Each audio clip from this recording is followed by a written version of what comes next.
Second shift में कौन कौन से क्वेश्चन एसएससी सीजीएल एग्जाम में पूछे गए। तो पहला क्वेश्चन यहाँ पर ये होने वाला है आपका, जो कि आया था कि 61वां जो संविधान संशोधन है वो कब हुआ था। तो 61वें संविधान संशोधन की अगर बात करें तो ये आपका अधिनियम 1989 में आया हुआ था, या फिर आपको ऑप्शन में 1988 यानी कि 1988 दिया होगा। तो ये आपका 1989 का संविधान संशोधन अधिनियम था, और इस अधिनियम के द्वारा संविधान के अनुच्छेद 326 का संशोधन करके मताधिकार की आयु 21 वर्ष से घटा करके 18 वर्ष कर दी गई थी, जिससे कि ताकि उस देश के युवा वर्ग जिसे अभी तक कोई प्रतिनिधित्व नहीं मिल पाया, अपनी भावनाएं व्यक्त करने का अवसर मिल सके और राजनीतिक प्रक्रिया का अंग बन सके। तो यहाँ पर ये अगर ये पूछा जाए कि किस प्रधानमंत्री के शासनकाल में हुआ था, तो उस समय भारत के प्रधानमंत्री राजीव गांधी थे। 1989 88 में आपका यह अधिनियम आता है, जिसमें आपकी वोट डालने की जो आयु है वो 21 वर्ष से घटा करके 18 वर्ष कर दी गई थी। ये आपका क्वेश्चन पॉलिटी से यहाँ पर पूछा गया था। नेक्स्ट क्वेश्चन देखेंगे। नेक्स्ट क्वेश्चन आपका ये पूछा गया था कि 2022 में भारत के मुख्य आर्थिक सलाहकार यानी कि इकोनॉमिक एडवाइजर किसे नियुक्त किया गया। अगर 2022 की बात करें तो डॉक्टर वी अनंत नागेश्वरन यहाँ पर आपका बिल्कुल राइट आंसर हो जाएगा। डॉक्टर वी अनंत नागेश्वरन को देश का नया मुख्य आर्थिक सलाहकार नियुक्त किया गया है, और इससे पहले बात करें तो वह पूर्व में प्रधानमंत्री के आर्थिक सलाहकार परिषद के सदस्य भी रह चुके हैं। भारत सरकार ने वर्तमान मुख्य आर्थिक सलाहकार आपके वी अनंत नागेश्वरन ने पूर्व सीए अरविंद सुब्रमण्यम के तर्कों का जवाब देना डोंट बेस्ट अगेंस्ट इंडिया नामक लेख के साथ में दिया हुआ है। तो इससे पहले जो आपका रहे हैं यहाँ पर सीए जो थे वो आपके अरविंद सुब्रमण्यम रहे, लेकिन 2022 में जो यानी कि वर्तमान में मुख्य आर्थिक सलाहकार है वी अनंत नागेश्वरन है। तो यहाँ पर बिल्कुल राइट आंसर था, करंट का क्वेश्चन है, और कई एसएससी एग्जाम में आपका इससे पहले भी पूछा जा चुका है, जितने भी एसएससी के एग्जाम में हुए हैं 2 से 3 बार। नेक्स्ट आगे आपका एक क्वेश्चन ये आया हुआ था कि MS-365 में प्रिंट करने के लिए कौन सा शॉर्टकट की आपका यूज होता है। अगर MS-365 की बात करें तो यहाँ प्रिंट करने से लेकर के अगर हम बात करेंगे कि कौन सा यूज होता है आपका, तो प्रिंट करने का पूछा गया था, तो आपका Ctrl+P यहाँ पर राइट आंसर हो जाएगा। यानी अगर बात करें तो प्रिंट करने के लिए आपका Ctrl+P का यूज किया जाता है, वहीं अनडू करने के लिए Ctrl+Z का यूज किया जाता है, और रीडू आपका यानी करने के लिए Ctrl+Y का यूज किया जाता है, और फाइंड के लिए आपका Ctrl+F का यूज किया जाता है।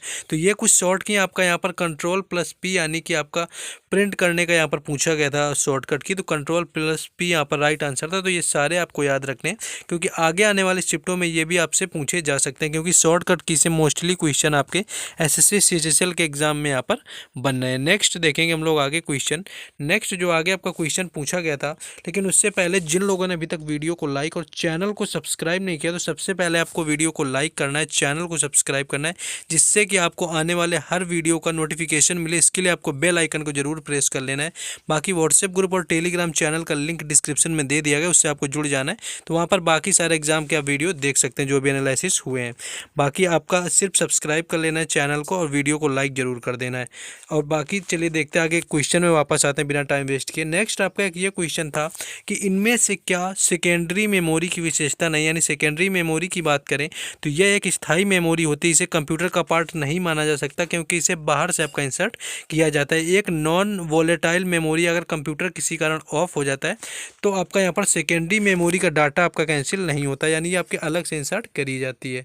यहाँ पर ये विशेषताएं आपसे पूछी गई थी, तो अगर बात करें यहाँ पर कुछ विशेषताओं को लेकर के कि ये एक आपका नॉन वोलेटाइल मेमोरी होती है। अगर आपको ये दिया हुआ था कि यह आपकी वोलेटाइल मेमोरी है, तो वही आपकी विशेषता वहाँ पर नहीं थी, क्योंकि जो सेकेंडरी मेमोरी होती है वो आपकी नॉन वोलेटाइल मेमोरी होती है। सेकेंडरी मेमोरी को आपका बाहरी मेमोरी भी कहा जाता है, और इसके सेकेंडरी मेमोरी प्राइमरी मेमोरी के मुकाबले धीमी होती है, और सेकेंडरी मेमोरी में डाटा पावर जाने के बाद भी आपका सुरक्षित बना रहता है। और सेकेंडरी मेमोरी की बात करें आपका, तो डाटा अपने आप डिलीट नहीं होता, ये हमारे द्वारा किया जाता है सेकेंडरी मेमोरी में।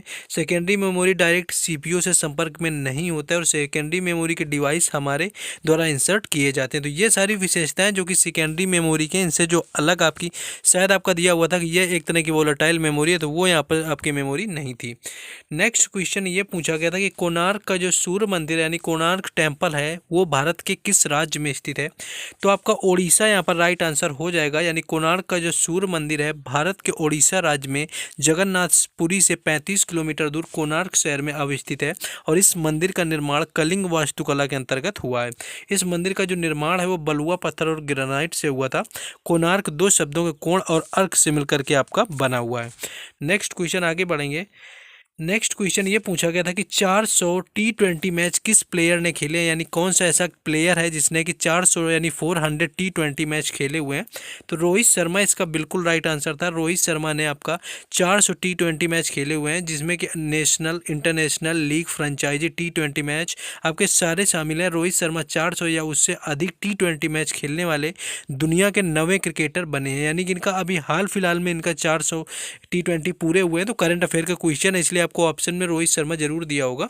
अन्यथा आपके इससे पहले आपके 8 क्रिकेटर हैं जो कि आपके 400 आपके T20 मैच पूरे कर चुके हैं। सबसे ज़्यादा T20 जो मैच खेलने का रिकॉर्ड है वो आपके वेस्ट इंडीज़ के खिलाड़ी किनोन पोलार्ड के नाम है। उन्होंने 614 T20 मैच खेले हुए हैं। तो रोहित शर्मा आपको ऑप्शन में दिया हुआ होगा, तो राइट आंसर था। बाकी अदरवाइज आप ऑप्शन भी बता सकते हैं।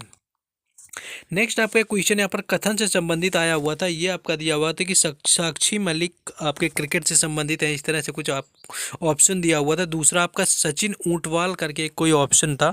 तो ये साक्षी मलिक वाला ही पहले ही आंसर आपका गलत था, क्योंकि सचिन जो साक्षी मलिक हैं ये कुश्ती से संबंधित हैं।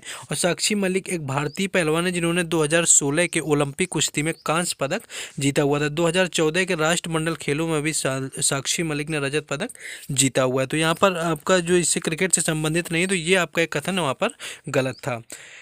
नेक्स्ट क्वेश्चन की बात करें, ये काफ़ी क्वेश्चन इंपॉर्टेंट पूछा गया था, कुछ लोगों ने गलत भी किया होगा कि 68वां जो आपका मिस वर्ल्ड था बनी थी उसको ताज किसने पहनाया था। अगर 68वें की बात करें तो यहाँ पर जो 68वां संस्करण था तो ये आपका अभी 2022 में नहीं हुआ है, आपका 2018 का है जो कि 68वां संस्करण था। 8 दिसंबर 2018 को चीन के सानिया शहर में आयोजित मिस वर्ल्ड 2018 अंतर्राष्ट्रीय सौंदर्य प्रतियोगिता के आपके 68वें संस्करण में कुल 118 प्रतियोगिता में भाग लिया होता। भारत की तरफ से अब तक 6 महिलाएं बन चुकी हैं, जिसमें मानुषी छिल्लर आपकी 2017 में बनी थी, यानी यहाँ पर आपका 2018 का 68वां पूछा गया। 67वां जो आपका मिस वर्ल्ड था उसमें मानुषी छिल्लर भारत से बनी थी। प्रियंका चोपड़ा 2000 में, युक्ता मुखी 1999, डायना हैडन 1997, ऐश्वर्या राय 1994 और रीता पहाड़िया 1996। तो यहाँ पर यह पूछा गया था कि जो 68वीं मिस वर्ल्ड बनी थी उसको मतलब ताज किसने पहनाया। तो यहाँ पर मानुषी छिल्लर आपका राइट आंसर हो जाएगा, क्योंकि 2018 का आपसे पूछा गया है। 68वां यहाँ पर पेंजेंट तो वेनेसा पोंस डी लियोन बनी थी मिस वर्ल्ड, जो कि मैक्सिको की थी। और तो इनको जो ताज पहनाया था वो मानुषी छिल्लर ने पहनाया था, क्योंकि जो पहले रह चुका होता है 1 साल वो ही जो आपका जो होता है वो आने वाले मिस वर्ल्ड को ताज पहनाता है जो पिछले वर्ष का होता है। तो मानुषी छिल्लर 2017 की थी, तो उन्होंने यहाँ पर पहनाया हुआ था। नेक्स्ट आगे क्वेश्चन देखेंगे हम लोग।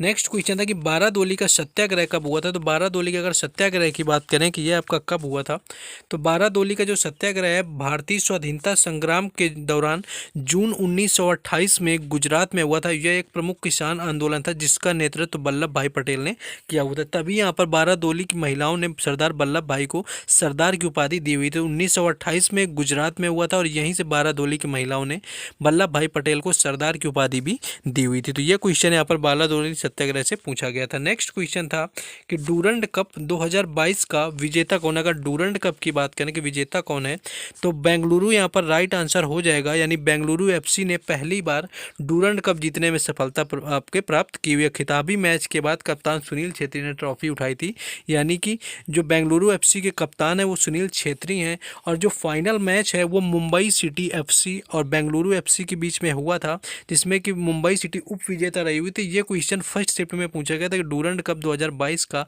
उप विजेता कौन रहा हुआ था। तो मुंबई सिटी उप विजेता थी और अभी विजेता जो है पहली बार यहाँ पर बेंगलुरु एफसी ने जीता हुआ है। नेक्स्ट क्वेश्चन देखेंगे।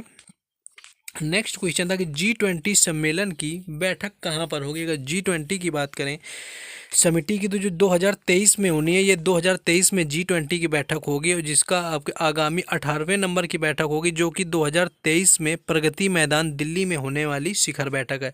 यह अब तक का पहला G20 शिखर सम्मेलन भारत और दक्षिण एशिया में भी आयोजित किया जाएगा, यानी भारत में आयोजित होने वाला पहला G20 का सम्मेलन है, जो कि 2023 में भारत में दिल्ली शहर में आयोजित किया जाएगा। तो ये क्वेश्चन करंट अफेयर का यहाँ पर पूछ लिया गया था।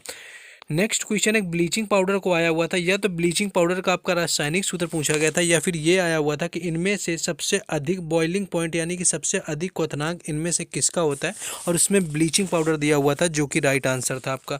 अगर बात करें रासायनिक नाम की, तो कैल्शियम हाइपोक्लोराइट यहाँ पर राइट आंसर हो जाएगा, जो कि ब्लीचिंग पाउडर का रासायनिक नाम होता है, और इसका जो सूत्र होता है वो CaOCl2 होता है, यानी कैल्शियम हाइपोक्लोराइट को आमतौर पर ब्लीचिंग पाउडर के रूप में जाना जाता है, और इसका सूत्र CaOCl2 होता है। ये हल्का पीले रंग का पाउडर होता है, जिसमें क्लोरीन की तीव्र गंध होती है, और ये सूखे स्लेट पर क्लोरीन की क्रिया के द्वारा संश्लेषित किया जाता है।